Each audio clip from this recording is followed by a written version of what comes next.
The emergency sirens screamed through every corner of New Haven Colony, their piercing wail cutting through the usual calm of the afternoon. Inside the main command center, Colony Director Robert Mitchell stood frozen as Admiral Krell's hologram flickered into view above the central console. The alien commander's 4 eyes blinked in rapid succession, and Robert had been dealing with the Galactic Council long enough to know what that meant. Fear. Real bone-deep fear. Director Mitchell, Krell's voice came through the translator with unusual urgency. I wish I had better news. Thralax is coming to your sector. Robert felt his stomach drop. He'd heard stories about Thralax, whispered conversations between veteran traders at the spaceport. Nobody said the name loudly, as if speaking it might somehow summon the creature. How long do we have? Robert asked, his voice steadier than he felt.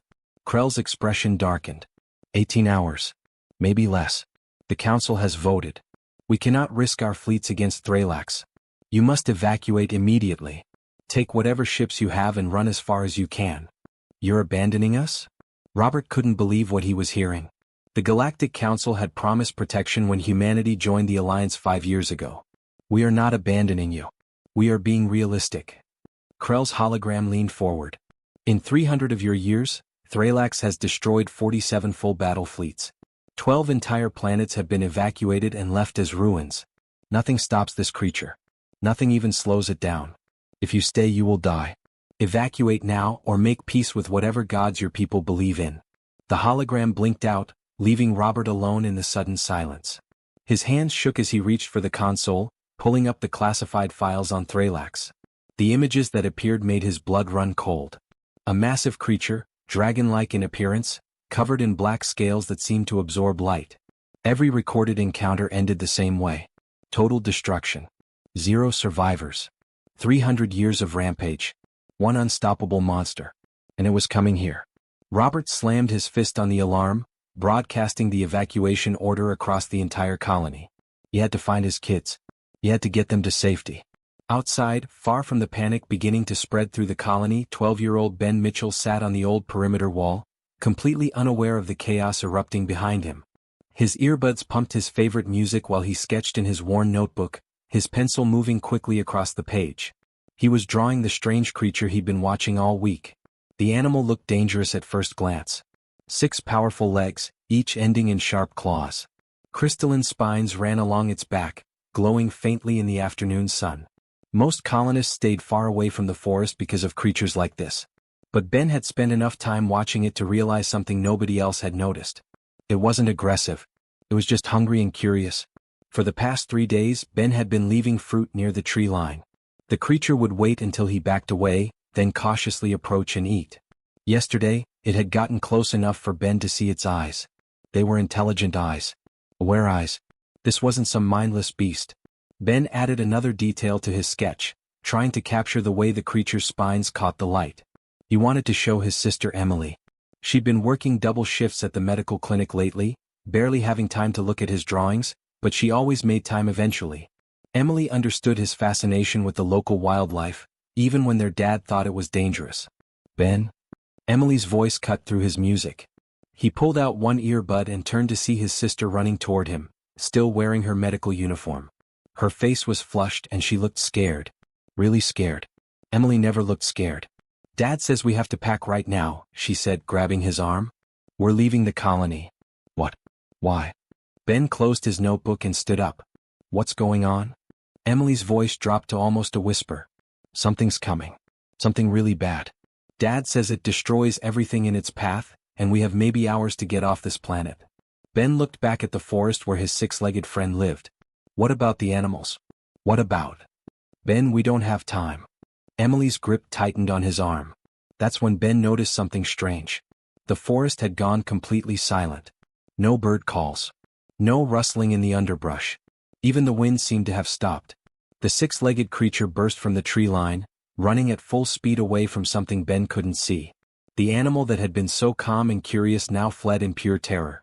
Ben looked up at the sky. The afternoon sun was disappearing, but not because of clouds. A massive shadow was spreading across the horizon, growing larger by the second. Something enormous was approaching, something so big it was blocking out the sunlight. The ground began to vibrate. A low rumble filled the air, growing louder and deeper. Ben felt it in his chest, in his bones. Emily pulled him backward, toward the colony center where people were screaming and running for the transport ships. Thralax had arrived and nothing would ever be the same again. The evacuation ships roared to life across the colony, their engines screaming as families rushed toward the loading ramps. People were shoving, crying, grabbing whatever they could carry. Ben had never seen adults look so terrified. His father, Robert, grabbed both him and Emily by their arms, practically dragging them through the crowded streets toward the last remaining transport ship. Above them the sky had turned dark. Not the natural darkness of night, but something far more unsettling. The massive shape descending through the atmosphere was blocking out everything. Ben could barely make out its outline against the dim light, but what he could see made his mouth go dry. Wings. Enormous wings that seemed to flicker and shift, like they existed in more than one place at the same time. Move, move, move. Robert shouted, pushing through the crowd. The last transport ship sat on the landing pad ahead, its ramp already starting to close. They had maybe 30 seconds. Ben's legs burned as he ran. Emily was faster, already pulling ahead. The ground beneath their feet started to shake. Not a small tremor, but violent shuddering that made Ben lose his balance. He stumbled, his shoe catching on a broken piece of pavement. His father's grip slipped from his arm. Dad. Ben hit the ground hard, scraping his palms. Robert turned back, reaching for him, but the security barrier was already dropping. The bright energy field snapped into place between them, separating Ben from his father and sister by an impassable wall of humming light. The transport ship's engines reached full power, unable to wait any longer. Ben? Emily's scream tore through the air as their father held her back. She fought against him, trying to break free, but Robert pulled her toward the ramp. They had no choice. The ship was leaving with or without them. Ben scrambled to his feet, watching helplessly as the transport lifted off. He could see Emily's face pressed against the window, her mouth open in a scream he could no longer hear over the roar of engines.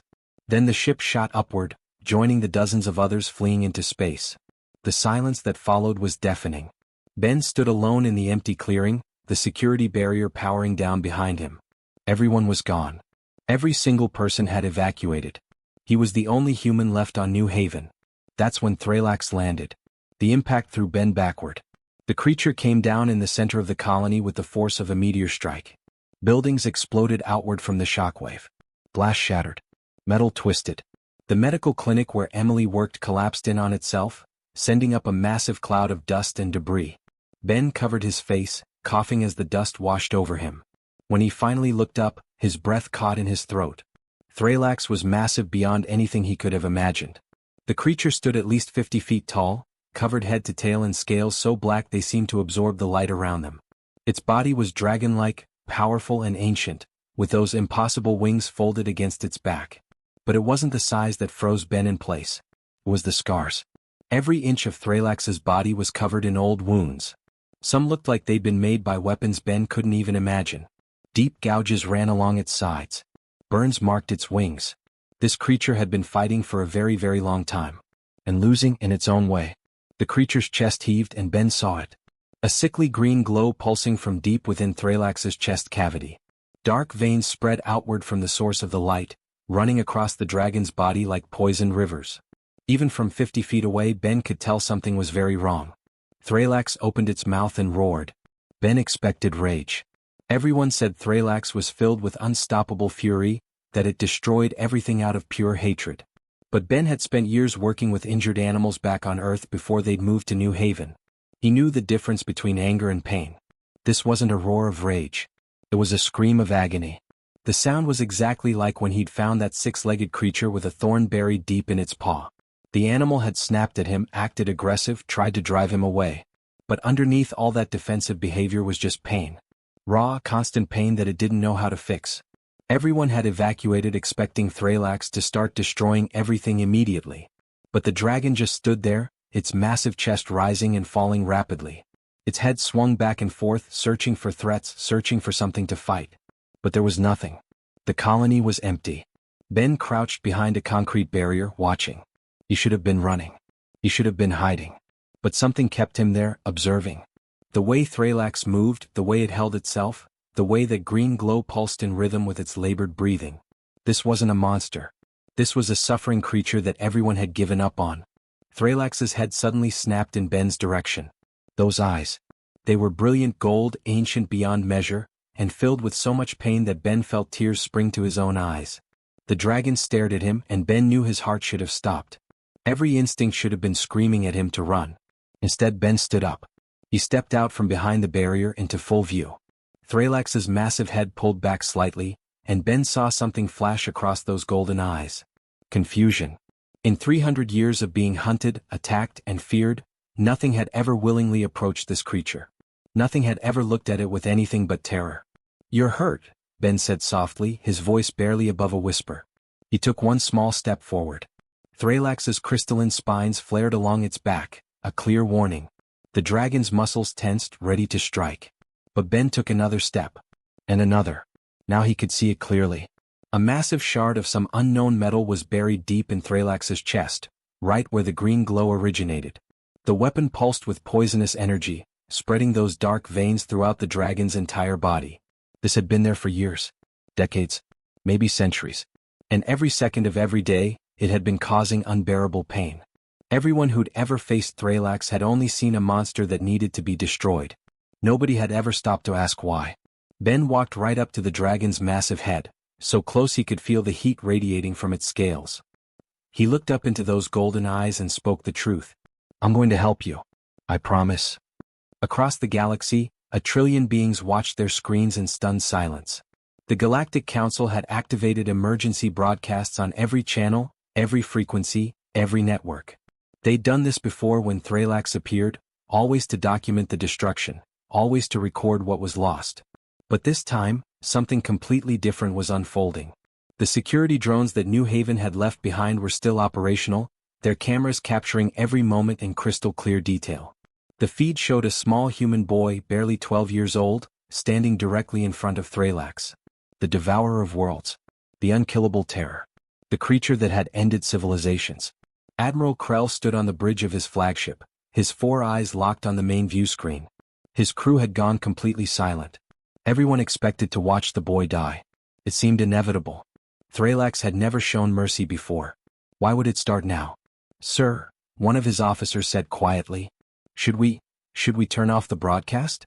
The boy's family is watching." Krell's expression hardened. "No. Keep recording. Get the image capture systems ready." He paused, his voice heavy with regret. "The boy's family will want to know what happened. They'll want to see that he was brave at the end." But then something happened that made every single being watching forget how to breathe. Ben reached up, standing on his tiptoes to get as high as he could.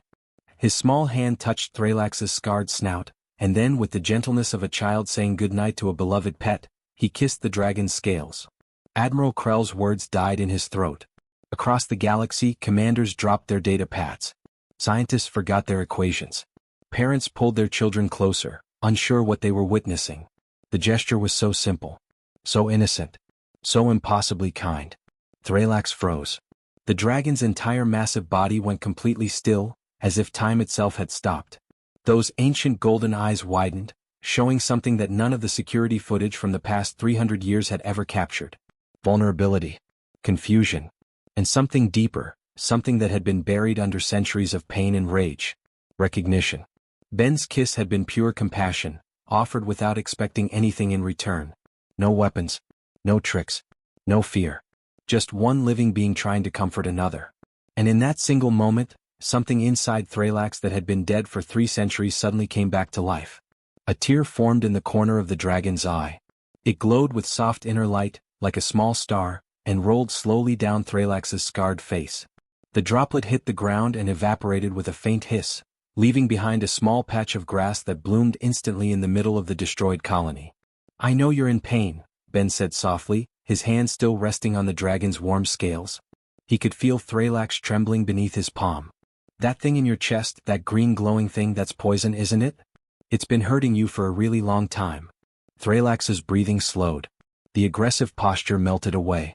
The crystalline spines along its back lowered until they lay flat. The dragon looked at Ben with such intensity that the boy felt something brush against his mind. Not words exactly, but feelings. Raw emotions that hit him like a wave. Exhaustion so deep it felt like drowning. Pain that never, ever stopped. Loneliness that stretched across centuries. Rage born from suffering that nobody would end. And now, cutting through it all like sunlight breaking through storm clouds, the tiniest spark of something Thralax thought it would never feel again. Oh.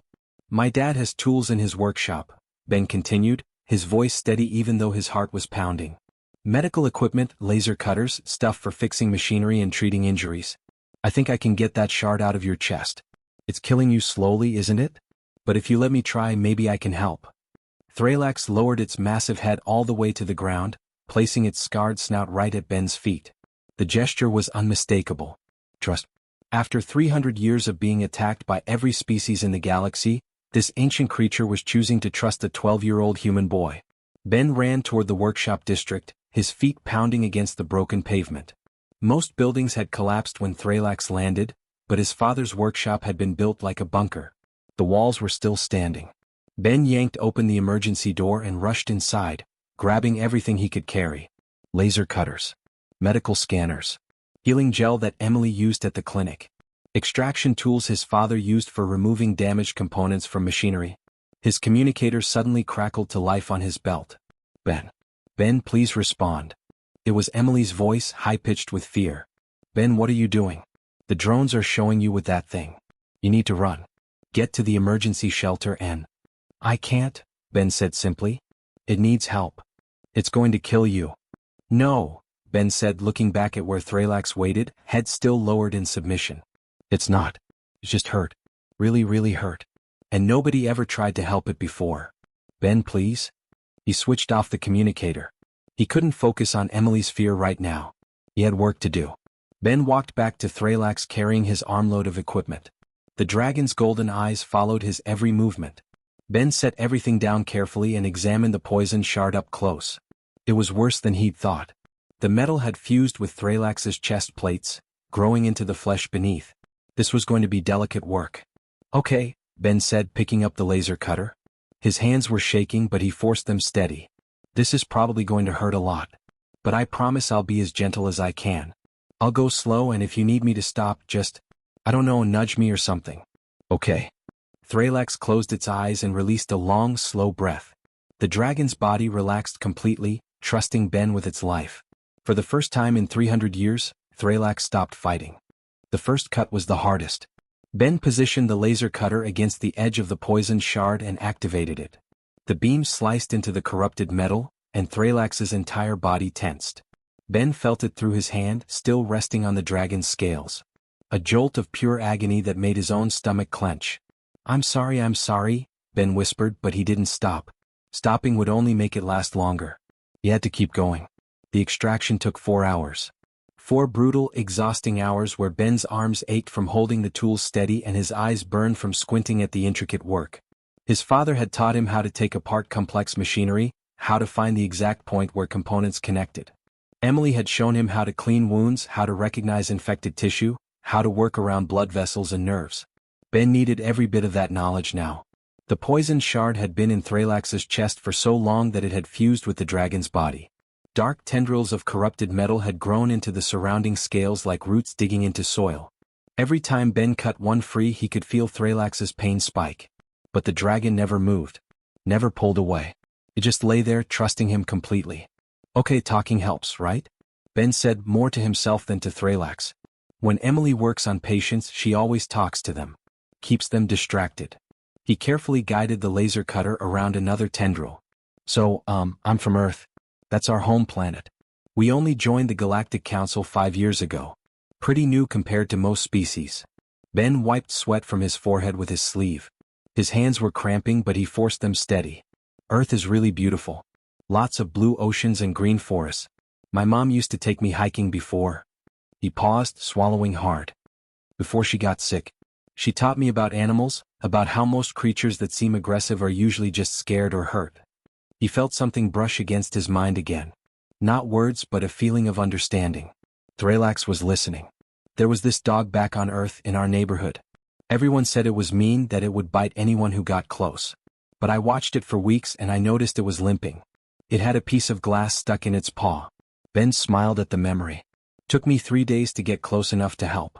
But once I pulled that glass out, that dog became the sweetest thing ever. Followed me everywhere. Another tendril cut free. Thralax shuddered but remained still. That six-legged creature I was watching earlier? Everyone thought it was dangerous too. But it just wanted food and company. I think a lot of beings in this galaxy are like that. They act tough because they're hurting and nobody stops to help. Ben glanced up at Thralax's face. Nobody stopped to help you either, did they? The dragon's eye opened slightly, that golden gaze fixed on Ben with an intensity that should have been frightening. But Ben only saw sadness there. Ancient, overwhelming sadness. 3 hours in, Ben's vision started to blur from exhaustion. The shard was halfway out, but the last sections were buried deepest. His fingers slipped on the laser cutter, and the beam cut too close to healthy tissue. Thralax's body jerked, and Ben nearly dropped the tool. No, no, no, I'm sorry. Ben steadied himself, taking a deep breath. I've got this. Just stay with me. He kept talking. About his sister Emily and how she wanted to be a chief medical officer someday. About his father Robert and the terraforming work he did. About the stars he'd seen from New Haven's observation deck and the dreams he had of exploring the galaxy. Anything to keep both of them focused. Almost there, Ben whispered as the final hour began. Sweat dripped down his face, stinging his eyes. Just a little more. You're doing so great. Just hold on. The last tendril separated. The shard shifted. Ben grabbed the extraction tool and positioned it carefully around the poison metal. This was it. The moment that would either save Thralax or make everything worse. On 3, Ben said. 1, 2, 3. He pulled with everything he had. The shard resisted, clinging to Thralax's chest like it had a will of its own. The dragon's body convulsed. Ben's muscles screamed in protest, but he didn't let go. He pulled harder, twisting the tool slightly, and suddenly, the shard came free in a burst of sickly green light. Ben stumbled backward, throwing the cursed object as far as he could. It hit the ground and immediately began dissolving, its corrupted energy dispersing into the air like toxic smoke. Within seconds it was completely gone, leaving no trace that it had ever existed. Thralax gasped. It was the first sound the dragon had made in 4 hours. The dark veins that had spread across its body like a web of poison began to recede. The sickly green glow faded from its chest, replaced by a warm, radiant luminescence that pulsed with healthy energy. The dragon's scales seemed to brighten, the obsidian black taking on hints of deep purple and blue. The dragon's eyes opened fully, and Ben took an involuntary step back. They were different now. Still golden but clearer. Brighter. Filled with an intelligence and awareness that hadn't been there before. These weren't the eyes of a creature trapped in endless pain. These were the eyes of someone fully awake for the first time in centuries. Thralax rose to its full height, stretching wings that now shimmered with healthy iridescent light. The dragon's presence filled the entire clearing, powerful and ancient but no longer threatening. Then it did something that made Admiral Krell, still watching from his flagship in orbit, take an involuntary step backward. Thralax spoke. Not a roar. Not a growl. Clear, articulate words that resonated across every communication channel in the sector, broadcast through technology nobody fully understood. I am Thralax, guardian of the lost realm, keeper of the ancient gates. The voice was deep and layered, as if multiple beings spoke in harmony. For 300 cycles, I have suffered from the betrayal of the Vorkai, who embedded their death shard in my heart to turn me into a weapon against their enemies. This child has freed me from centuries of agony.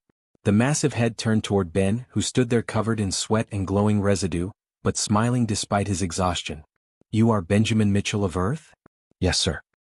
Yes, Thralax, Ben managed to say. You have shown this ancient one mercy when all others showed only fear. I am now bound to you by the oldest of oaths. Where you go I shall follow. What threatens you I shall destroy. This is the way of the guardian bond. Admiral Krell's voice suddenly crackled through Ben's communicator. The Council demands that Thralax submit to containment for the safety of all species. This creature must be. The Council, Thralax interrupted, and this time the voice carried an edge sharp enough to cut steel, will learn to speak respectfully to humanity, or they will remember why they feared me. 3 months had passed since that day on New Haven. 3 months since a 12-year-old boy had done what the entire Galactic Council couldn't do in 300 years. Ben Mitchell now stood on the observation deck of the Council headquarters, a massive space station that orbited the capital world of the Galactic Alliance. The view was breathtaking, showing a planet covered in gleaming cities and floating platforms, but Ben wasn't looking at the scenery. He was watching the alien counselors try very hard not to look terrified. Emily stood beside him, wearing her new medical officer uniform. She'd been promoted after the council realized humanity might have unique insights into treating difficult cases. She kept glancing at her little brother with a mix of pride and disbelief. Their father, Robert Mitchell, stood with the official human delegation across the room, and Ben could see him struggling not to smile at the situation. Behind Ben, taking up nearly a quarter of the entire observation deck, Thralax lay coiled like a massive cat. The dragon's presence dominated the space, but not in a threatening way. More like a guardian watching over someone precious. Those golden eyes tracked every movement in the room, and whenever an alien counselor got too animated in their gestures, Thralax's crystalline spines would rise slightly. Just enough to remind everyone who was really in charge here. The galaxy had changed dramatically in 3 months. Humanity had gone from being dismissed as primitive newcomers to being one of the most influential species in the council. Not because of military might or advanced technology, but because they had Thralax. The most powerful being in known space had bonded with a human child, and that changed everything. But it was more than just protection. Thralax had begun sharing knowledge. Ancient knowledge about the galaxy's history that predated most current civilizations. The dragon had exposed the Vorkai conspiracy, revealing how that extinct species had tried to weaponize Thralax against their enemies. The council had been forced to rewrite their entire approach to first contact and conflict resolution. More importantly, Ben's simple act of compassion had started something nobody expected. Other species across the galaxy began questioning their assumptions. How many other monsters were actually just suffering beings that nobody had tried to help? How many conflicts could be resolved with understanding instead of weapons? Admiral Krell stood at the central podium, his 4 eyes reflecting the lights of the chamber. He looked older than he had 3 months ago, like the weight of realizing how wrong he'd been had aged him. The Galactic Council formally recognizes the human initiative for compassionate first contact, he announced, his voice carrying across the packed chamber. We have much to learn from your species. All eyes turned to Ben. Thousands of alien beings, representatives from hundreds of worlds, all staring at him. Ben felt his face flush. He'd never been comfortable with attention. Back on New Haven, he'd been the quiet kid who preferred drawing animals to hanging out with other children. I just did what my mom taught me, Ben said, his voice small in the massive chamber. Be kind, especially to those who are hurting. That's all. He felt Thralax's presence brush against his mind, warm and comforting. The dragon's mental voice spoke only to him, private and gentle. Your mother was wise, small guardian. She would be proud of what you have become. Ben smiled, fighting back tears. His mom had died 2 years ago, before they'd even left Earth. Cancer. But her lessons had stayed with him. Every animal he'd helped, every creature he'd befriended, all of it had been because she'd taught him to look past fear and see the suffering underneath. Thralax's voice continued. I have been accessing the ancient databases. There are coordinates I remember from before my imprisonment. 3 other beings exist across the galaxy who suffer as I once did. Creatures branded as monsters, hunted and feared, but truly they are victims. Shall we help them? Ben's eyes lit up. His exhaustion from the formal ceremony vanished instantly. Really? We can help them. With you, young Benjamin, anything is possible. You have shown me that compassion is not weakness. It is the greatest strength in this universe. Emily leaned over and whispered, You're going to go, aren't you? Dad's going to lose his mind. Dad will understand, Ben said, grinning. Besides, he can't really stop me when I have Thralax backing me up. Emily laughed, shaking her head. Looks like you're going to be busy. Try not to adopt every dangerous creature in the galaxy, okay? No promises, Ben said, already walking toward the docking bay. Thralax uncoiled and followed, the dragon's massive form moving with surprising grace through the corridors. Aliens pressed themselves against the walls as they passed, but Ben noticed some of them weren't looking at Thralax with fear anymore. Some looked curious. Some looked hopeful. There's a lot of galaxy out there, Ben said, reaching up to rest his hand on Thralax's side. And I think it needs more kindness. More people willing to help instead of fight. What do you think? I think, young Guardian, that you will change this galaxy forever. Not with weapons or technology, but with that human heart of yours that refuses to see monsters where others have given up looking for souls. Behind them, the Galactic Council chamber slowly emptied as representatives returned to their homeworlds. Admiral Krell watched the human boy and the ancient dragon leave together, and for the first time in his long military career, he felt something he'd never expected to feel. Hope. The galaxy had spent 300 years fearing Thralax. 300 years trying to destroy what they didn't understand. It had taken one human child, armed with nothing but compassion and the lessons his mother taught him, to show them a different way. Humanity's greatest weapon wasn't military might or advanced science. It was their seemingly infinite capacity to care, even for those the galaxy had given up on. Their ability to see past the monster and recognize the suffering being underneath. The age of human compassion had begun, and nothing in the galaxy would ever be the same.